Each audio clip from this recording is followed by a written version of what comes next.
Coming up on Dig It. It is inevitable that you become your parents and that you become both of them. The one thing that he's doing is trying to take up golf. Disco Steve is taking up golf. I don't want somebody else choosing my child's name. No. Excuse me? That's my privilege. Is that where your barefoot thing came from, do you reckon? But the feet are out now. She's always got her feet out. Sorry. All of that right after this.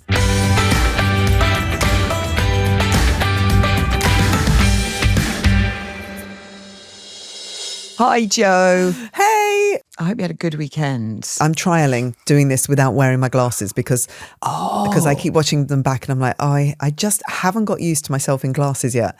I don't know whether you ever do, but I have to wear them all the time now. But I'm doing this. So you're really lovely, like you're in soft focus. You're really blurry around the edges. It's the only way I should be seen, always in soft focus. When people take photos of me, I'm like, just soften it up. Yeah. What do they used to do? Put a stocking over the lens. Should we try that? We should try that. Stocking over our faces, maybe. Stocking. We can go and rob some banks. And when you pull it up, makes your nose go up, so you can guess who's who. With a modern day Thelma and Louise. So we've had some questions from our diggers. But first up, what are we going to call this episode on a Monday? We should make a mind's up, really. We've had some suggestions. Cordelia has been in touch and she said your Monday episode should be called Digging In to the big and the small questions. I like that. Good. Loving the pod, keeping me company on my maternity service with baby Ingrid. Oh, baby Ingrid. Hi, Cordelia. Baby Ingrid. Cool names. Yes, they're really cool names. Yeah. Do you know what? I don't know. Do you have a physical reaction in your body when you read about babies? I see babies. I get to hold babies occasionally. And I think I don't know whether it's something about the menopause and the end of your sort of, reproductive system, so to speak. But I am so mad for babies at the moment. I can't get enough. I'm like, anybody who wants me to babysit, I'm in there, please. I miss the little ones because all mine are big. Yeah, like the softness of the skin and the smell of babies. Like babies up until about, I think, 3 months are, edible, literally.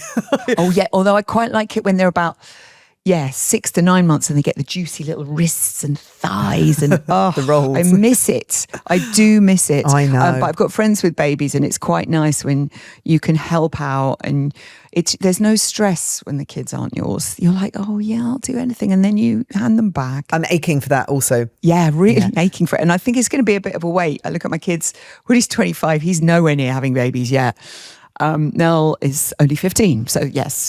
That so will not be Auntie Zoe then for the foreseeable. Auntie Zoe. So digging in from Cordelia. Juliet from Barkham says, how about calling your Monday podcast Double Dig? Nice tie-in with double digging when planting, of course. So double dig from Juliet. Loads of people liking your suggestion of dig deeper. So thanks to Hannah, Sophie with an F, it's important, Alison with 1 L, and so many more of you for getting in touch. So are we going for dig deeper? What do you think? What do you want to go for? Digging in, double dig. Welcome to Monday's Dig In. That feels quite good. Yes. I think let's go for Monday's Dig In, shall we? Okay, let's go for Monday's Dig In. Let's dig in on a Monday. If you're loving Dig It, and we hope you are, make sure you hit follow on Apple or Spotify. It'll mean that you will never miss an episode. They'll all download to your phone as soon as they're out. Okay, we've got a voice note from Stephen. We love hearing from you. So do get your questions into us. And he has a question for us right now. Hi, Zoe. Hi, Joe. I've got a question for you guys. Who was your first crush or your first love? I think my first crush, even though I didn't know it at the time, because I was at primary school, was Michael Praed as Robin of Sherwood. Do you remember that? Yes, I remember me and my teacher, Miss Myatt. I used to take in my Look-In magazine on a Monday morning when I got it over the weekend. And I remember she'd be like, oh, who's that? I was like, it's Robin Hood. I think we sort of look at each other and then just not say anything about him. But yes, Michael Praed from Robin of Sherwood was mine. Loads of love from Stephen in Brighton. Oh, thanks, Stephen in Brighton. Joe, I remember the music. Remember, it was Robin, the Hooded Man, might even have been by Clannad, the theme tune. Yeah. He was hot. Cheekbones. Look at those cheekbones. He was very, very pretty. Really good cheekbones. And you see a man like that and you know they're going to age well, right? I know. And I think he did age well. If I'm looking at that picture thinking he looks like, the 80s answer to Jacob Elordi. Yes. Who obviously is a big hit now in Saltburn. He's going to be in the new Wuthering Heights as Heathcliff. But I think Michael Praed went on to be in either Dynasty or the Colbys years later as the Prince of Moldova. I mean, this is quite niche. Very good but there'll knowledge. be people out there going, yes, I remember. And he did age very well. And was it Jason Connery took over as Robin? Oh my gosh, the TV I don't know. show? Did you used to watch it? Not really, no. He had this hood and then he'd let it down and all the women would quiver and some of the men as well. Like Stephen and Brighton, like Stephen and Brighton. So, Joe, first crush or first love or both? Okay, I've written a list. There's always a list. Once I started thinking about this, I was like, oh yeah, and him, and them, and them. Oh yeah. The dad from Little House on the Prairie. I'm a little bit older than you, so I was obsessed with Little House on the Prairie, the Ingalls family. Yes. And the dad, Charles Ingalls, that was his name. He had I've got a real sucker for eyes, and he had really lovely eyes, dark curly hair. Michael Landon was his name. He's no longer with us anymore, but he was such a strong, resolute character, and I really, really liked him. So he was a crush. And then Starsky and Hutch. I know a lot of people like David Soul. Is it Starsky in the Cardigan or not in the Cardigan, or are they both in Cardigans? No. Starsky did the Cardigans best. Okay. My very first crush was Woody from the Bay City Rollers. We used to have a Bay City Rollers fan club. We'd meet every Saturday morning and we'd tie tartan scarves around our wrists, and we were all assigned a Bay City roller. And my friend was really, she was kind of the glam pretty one in the group, and she automatically got Les McEwen, of course. And then I was given Woody, but I really loved Woody, and I think he's gone on to be like a real character. So Woody from the Bay City Rollers. But the person I was absolutely in love with when I was at school was Julian Cope from Teardrop Explodes. Oh my God, what a beautiful man. Remembering him on Top of the Pops. I think he was in Bare Feet. Is that where your barefoot thing came from, do you reckon? The early influence of Julian Cope. Yeah, I just copied Julian Cope. Look, the feet are out now. She's always got her feet out. Sorry. And they're always very clean, actually. I have noticed. But it's funny you saying that, because now I'm thinking, I had a Bay City Rollers album and it had a pull-out of all the members of the band. Yep. And Woody, I remember that name, Woody. And I wonder if that was the initial... Maybe. Yeah. Oh my God, I hadn't even realised. Because, I love a lot of Woodies. Yeah, Woody Guthrie we love. I always loved Willie Adam films. There's a lot of Woodies in life who I've loved. But yeah, maybe it was Woody. It wasn't Woody from Toy Story. Should we go on to the next question? Because it does relate to this, doesn't it? It does relate. An email from Jenny who said, I'm expecting my first baby in 6 weeks. Good luck, Jenny. Which is exciting, but we have no idea what to call him or her. I've read a book of baby names cover to cover and disliked every single name, even when my own one popped up. How hard was it for you to name your own children? And what's a good source for baby names? So, Woody. There we go. Musicians you love. Yeah. And Woody was named while he was still in my tummy, because we used to, we weren't mad, I promise, but we would pretend to talk to him in the back of the car. We were so excited about him arriving. And Woody Cook just seemed like, that's such a great name, Woody Cook. So we used to talk to him. And there was always this fear that if he turned out to be a girl, that I would give him back. Because I'd be like, no, I wanted, or he was going to be called Woodweener.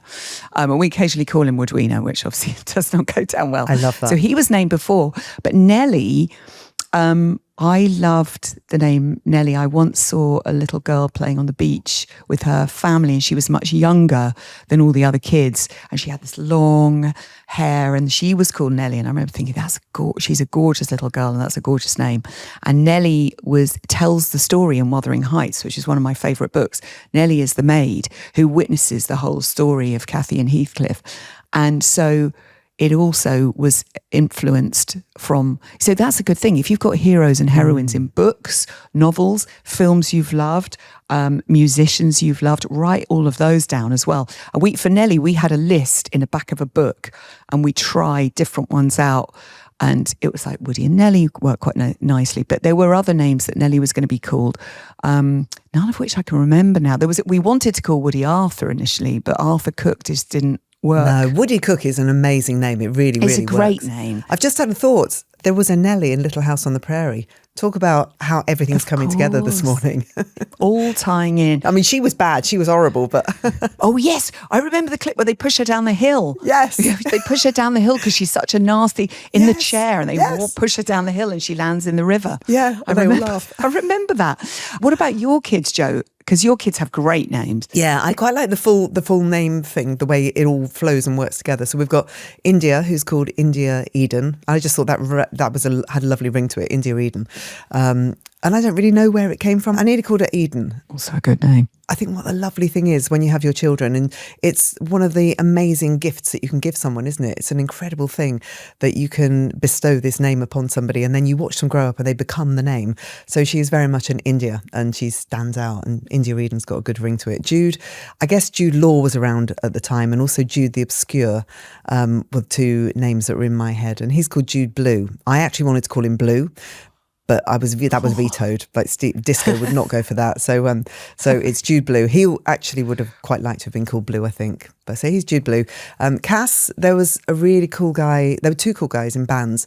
One is Cass from Skunk Anansie, and he is the epitome of cool. I had them in session recently, and I saw Cass after like 30 years, having never seen him before. And he roared up to Maid of Ale on this bike, this amazing motorbike. And he got off and he was just like, so cool. And I looked at him, I went, I named my son after you, and I'm so glad I did. And I took a photograph of him and I showed it to my Cass, and he went, makes sense, that's good. He is a gorgeous man, Cass, isn't he? He's a really cool man. Yeah, he is. Special one. There's a guy called Cass from Censors Things as well. So that name was in my head. And then Coco, she's called Coco Lux. And again, I just thought it's got a nice ring to it. And I remember when I had her, the papers were going, double-barreled name, Coco Lux, how ridiculous. And it's not double-barreled at all. I just thought I really liked it. And Lux Interiors was from the Cramps, I think. So I had that in my head. Oh, you see, great names. And there. it's Coco Lux Francesca, because I wanted to name her for my sister. And my sister's called Frances. And I've always been jealous that I wasn't called Frances, that I was just called Joanne. Yeah, it's not as glamorous, is it, Joanne? No. Frances is so distinguished and cool. It's such a cool name. I wish I was called Frances. But anyway, it's Coco Lux Francesca as a nod to Frances there. So that's how we named them. So it's kind of delving into your family's history, I think, and then also thinking of cool people that you know and love, like you said, in music and in films. Yeah, it's quite good because Nellie was also one of Norm's aunts, who's not really an aunt, but a distant relative. And we called her Nellie May because May was his mum and his sister's middle name. And the only one who calls her Nellie May is my dad. It's really cute. My dad's always like, Nellie May. And I think she quite likes that. And then Woody is Woody Fred, and he's named after both our granddads. And, I often call him Woofred amongst the other things that I call my son. But we've discussed that before. Yeah. So, Jenny, I hope this has given you some ideas. Any other suggestions on great ways that Jenny can find names? Because I think the baby books, sometimes the naming books are just not inspiring enough. There's a website that you can go to, and people now will name, or a company, they will name your child for you. So they'll get to know you and they will suggest names that you could call your child. I don't want somebody else choosing my child's name. Excuse me. That's my privilege. That is what I'm going to do. I'm going to bestow that name upon my children. So no third parties. It's for you to do with your partner. There you go. End of. And also, Jenny, sometimes you have a name ready and then little Bubba comes and you look and think, no, you're not that name. I think this happened with my brother Dan. He was obviously named Daniel, but when he was first born, the name they wanted to give him didn't suit him when his little face was there. So I don't think he had a name for a while. I may have made that up, actually. I'll get the family or beyond going, what are you talking about? We called Cass Joel, and he was called Joel for the first 24 hours. And I've got cards saying, happy, congratulations, welcome to the word Joel. And we just looked at him and we were like, no, he's definitely Cass. What were we thinking? It doesn't work. Yeah. We're also about to have a pod baby. Fiona, one of our brilliant team, is overdue. Is she overdue? She's due any time now. And every time we all clock in, we're like, any sign? So, yes, Fee, we're thinking of you. Yeah, no, really exciting. I think maybe we can name the baby, maybe collectively, like Digit can make. Yes. I think Digit needs to feature in her name or his name somehow. Yes. I mean, yeah, if you take your job seriously, Fee, then there must be a nod to our pod somewhere. Yeah, forgive me. And wishing her safe and happy landings, actually. Jenny, good luck, and do get in touch in 6, 7, 8 weeks. I mean, it might take you a while because you're quite busy in the early days, but do get back to us and let us know, because we'd love to know. Yeah, a couple of pod babies. I love it. It's a family. Yes. It's a family, isn't it? It is a family. We're going to take a quick break for some ads. Don't forget, if you're enjoying the podcast, you can become a subscriber to The Potting Shed. You'll get longer episodes, bonus content, and access to our members' chat room where we can share tips. And when we eventually do live shows, you'll get early access to tickets. But most importantly, you'll be supporting the show. To subscribe, head to digitpod.co.uk or tap the link in the show notes. This episode is brought to you by Airbnb. 2 things you need to know about me. I love a holiday and I love to spend time picking out the perfect place to stay. You've travelled quite a lot. What do you usually look for when you're booking for someone? I need tips here. Looking for comfort, a bit of home from home, but also personality and location. So, for example, I used Airbnb and stayed in a place in Colorado that was a tree house. It was magnificent. Well, like an actual treehouse. Yeah, this fantastic man who owned it had built it across the years and had this beautiful staircase, everything built onto the tree, everything made of wood. A lot of stuff had been kind of reused. It had this fantastic bathtub, had these fabulous balconies. Yeah, it was a really special place. Oh my God, it sounds incredible. I've actually got friends who've hosted their own places on Airbnb while they're away. So whether they're on tour or they're off visiting family, and it just makes sense, really. Yeah, exactly. If your home's just going to be sitting empty while you're off adventuring or you're away for a long time with work, I just think, why not let someone else enjoy it? Yeah, I mean, it's really flexible and also it can work to your schedule. You can choose to host when it suits you and pick up a bit of extra money along the way. Your home might be worth more than you think. Find out how much at airbnb.co.uk/host. This episode of Dig It is sponsored by 8 Sleep. All right, if you're waking up completely overheated at 2 a.m, this one's for you. Yep, menopause, hot flashes, the works. It was wrecking my sleep, actual nightmare. But with 8 Sleep's Pod 5, it actually cools your side of the bed before a hot flash can wake you up. It's a smart mattress cover, not a new mattress, and it tracks your sleep, your heart rate, your breathing, everything. Now, I'm a really light sleeper, so anything that I can do to get extra sleep, I'm in. You can set your side cold and keep your Disco Steve side warm. No more fighting over duvets and fans. Perfect. And the data is incredible. Over 50% fewer hot flashes and up to an hour more sleep per night, which is something I very, very much need. If you're going through the menopause or night sweats, this could be a godsend. So visit 8sleep.com/digit, use the code DIGIT, DIGIT, and get up to £350 off. Sleep like your life depends on it, because honestly, it kind of does. We have another voice note, and this is from Erica. Let's hear from Erica. Hi, Zoe. Hi, Joe. Just wanted to say thank you for making a podcast that I can relate to. My main reason for messaging, though, was your topic of girlfriend groups. I've never had a girl tribe or even a single best friend to confide in. Oh. I'm not a mum, so I've never had the Schoolgate mums experience. And when I was part of a choir, instead of friendships deepening, the groups got more cliquey. Just wondered if you had any tips on how to find friends later in life. Thanks a lot, Erica. Oh, bless you, Erica. Yeah, because it's tough, isn't it? Girls can be tough when you're at school and stuff like that. It's, and some, a lot of my best friends have come much later in life. I say later in life. I've sort of known a group of them for about 30 years. We've just been celebrating that.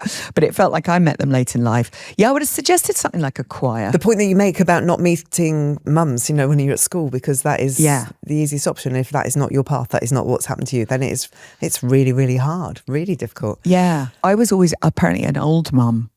my kids were like, "Oh, you're so old compared to all the other parents." Geriatric, I think, is the official term. Yeah, that is.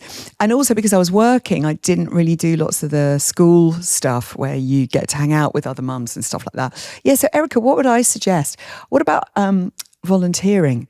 This is something a lot of friends of mine have done later in life. You know, some who've had jobs that are quite tough and just wanted to do something that was making a difference somewhere.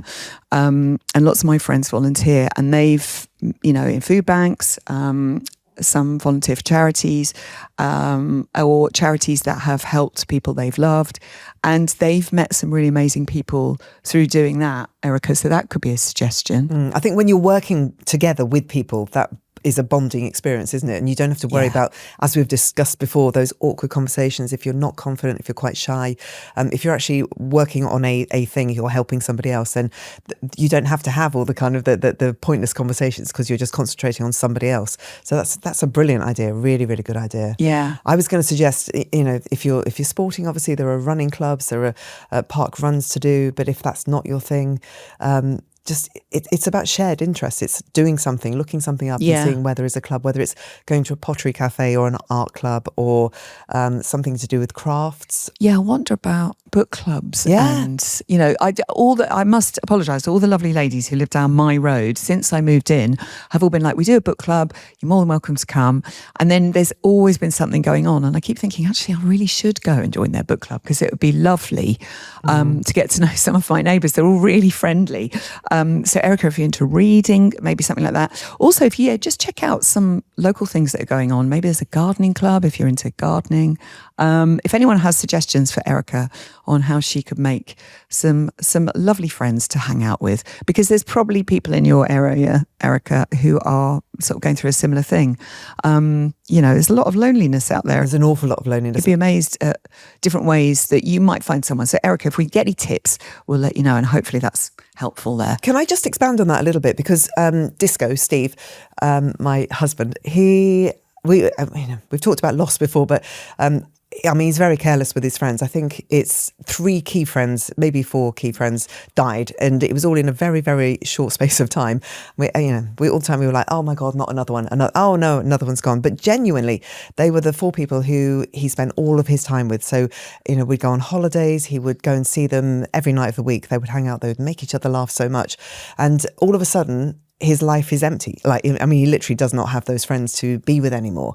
And it's really hard. It's very, very difficult. So it's been difficult for him to find people with the same interests who are the same kind of characters, because he's very loud and very, gregarious.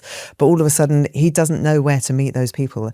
And this has been, 4 or 5 years now that he's been not actively looking for friends, but aware that he needs to have someone to make him laugh, someone to go out with, someone to do something with. And it's really difficult. We were discussing it this morning, and I can't give you an answer. The one thing that he's doing is trying to take up golf. So he's having to make himself find a new hobby. Steve is taking up golf. That's the thing. You have to really properly, what I'm saying is you really have to properly put yourself out of your comfort zone and actively look for places and people and where to go, because otherwise your world is going to get smaller, and you are going to sit at home and you aren't going to have anybody to talk with or go to dinner with. So I've seen that in action. I've seen him going, right, my life's really empty now. What am I going to do? Yes. I'm going to go and I'm going to see if I can play golf. So it's challenging yourself, finding something that ordinarily you would never have done in a million years, but actually giving it a go and hoping that something comes from it. That is so tough for him to lose, his best boys. That is so tough. And I said all that without crying, which is quite something. Yay. Oh, I know. And I knew one of those wonderful people, Willie. I knew him, and him and Steve were so tight. Anyway, don't make me cry. Let's carry on. Let's move on to something else. No, I won't cry. But will you promise us that when Disco Steve gets the full golfing get up, because I will post I don't know photos. if you have to wear the pastel colours, but will you please share a picture of him in the outfit? I promise I will. I know we can send Disco Steve for Christmas. Yes. Right. We have another voice note, and this is from Tracy. Hi Zoe and Joe, it's Tracy, originally from southeast of England, now living in lovely Dumfries and Galloway. I just wanted to pop on and say how much I'm absolutely loving Dig It. I listen to the podcast when I go to bed at night. Don't take it personally. It just helps me drift off to sleep, and it does give me a giggle. Thanks, Tracy. Just had a wee question for yourselves. I am a similar age to yourself, Zoe. I grew up with you. Lots of TV shows going live, etc. I just wanted to know, when is it that all of a sudden we became so fascinated and fell in love with gardening? I'm turning 54 this year. I live on a small holding with about 3 acres, sheep, dogs, cats, the getting dream. chickens soon. But I love growing my veggies, and I love looking at all the different grasses and trees and bits and pieces surrounding myself. So when does that happen? When do you turn into your parents? Zoe? It is inevitable that you become your parents, and that you become both of them. I have traits from my mum and traits from my dad, some of which I'm proud of, and some of which I'm like, oh, darn it, I got that one. And I look at my own kids and think the same thing. It sounds wonderful where you're living, Tracy. It really does sound quite beautiful. She's got the dream. She's got the sheep, and she's getting chickens, Joe. Beautiful countryside. Oh God, I couldn't be doing chickens. Gardening for you, when did that first happen? For me, it's always been there. I've talked about this before. My granddad was into gardening, had a greenhouse, and I used to go and help him pick his tomatoes from the greenhouse. And I still remember to this day the smell and the feel of that situation. So I always had a fascination. And then my mum has always been into it. She ran a post office and a small shop, and she grew dahlias, and we used to go and pick them when in the school holidays. I'd go and pick them, and she'd sell them outside. And that was really exciting. And I remember the dahlias in particular because they were just so outrageously bombastic as a flower, and I was like, oh my gosh. And they had earwigs. I remember earwigs everywhere falling out of dahlias. But I really admired her, like the gumption that she got to plant dahlias and then to sell them.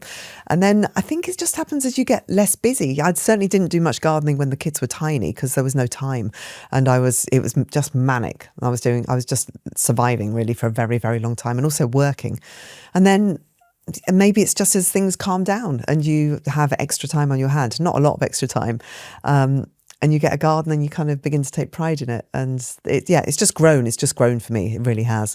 And I don't have that much time now, but I have got the fascination. I think it's on TV a lot more now, isn't it? And on social media. So we're all that much more aware of it and urging each other on. And everyone's talking about, is gardening the new rock and roll? Is it cool?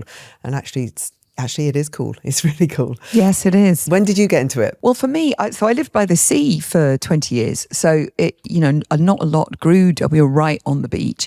And then I had a tiny little yard, and it was, people bought plants for me roses for me when I lost Billy, and Billy had tattoos up his arm of roses, and when we lost him, like a lot of his loved ones went and got the rose tattoo for him. So people bought me roses to grow for him, which was such a lovely thing. And we've talked about planting for lost loved ones and how wonderful it is when these plants come to life and they're always with you. So that was where it started, and I had this tiny little little backyard with a few roses in, and that was it. Then I was like, I could have to move away from being really close to the sea because I want a bit more space, and I don't want the salt to, make everything perish.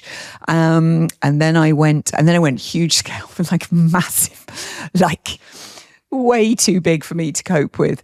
And now I've gone downscale a little bit, and I love that garden, and it just became a place for me to take time at the end of the day and to be able to breathe in and out. And then you soon learn how wonderful a process it is to grow something yourself and tender and care for it, especially as your kids get bigger and they don't need you to tender and care for them in quite the same way.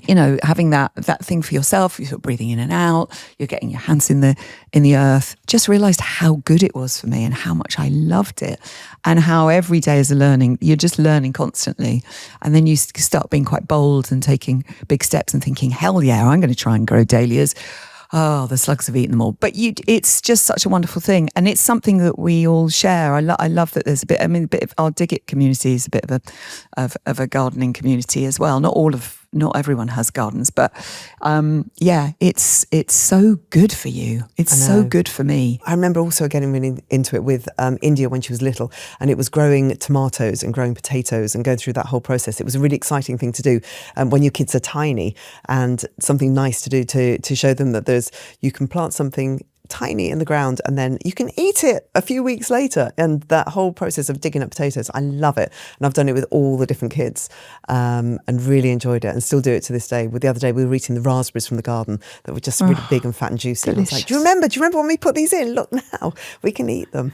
So that's rewarding, isn't it? During lockdown as well. Yeah. I think lockdown, it was like, right, what are we going to do? We're going to grow something. Yeah. And it's really encouraging and wonderful to see that lots of people who started gardening during COVID. I remember watching on Gardener's World, and people were making their own videos of their gardens, and they were planting on top of their bin shed, or, just trying to create a little something. And it was a really wonderful kind of community thing to do during such a tough time. And that's when quite a few of my friends started growing stuff, and now they're, making me loads of jams and jam and stuff like that from the things they're growing in their garden. Yeah, chutneys. I'm getting a lot of chutneys from my friends, grown from their very own courgettes and piccalilli at Christmas. That's, my brothers make piccalilli with stuff grown from their garden. I mean, it's so great. It's great. Make great gifts, you see. So there we go. Yes, long may it continue. Hopefully that answers your question. That's it for today's episode. If you want to share on any of the subjects that we've covered, we do love hearing from you. To find out how to get in touch, just check in the show notes. And make sure you follow us on Apple or Spotify to make sure you get the episodes as soon as they come out. Well, guys, thank you so much for all your questions. Keep them coming in, and we'll see you Wednesday. See you then. Bye.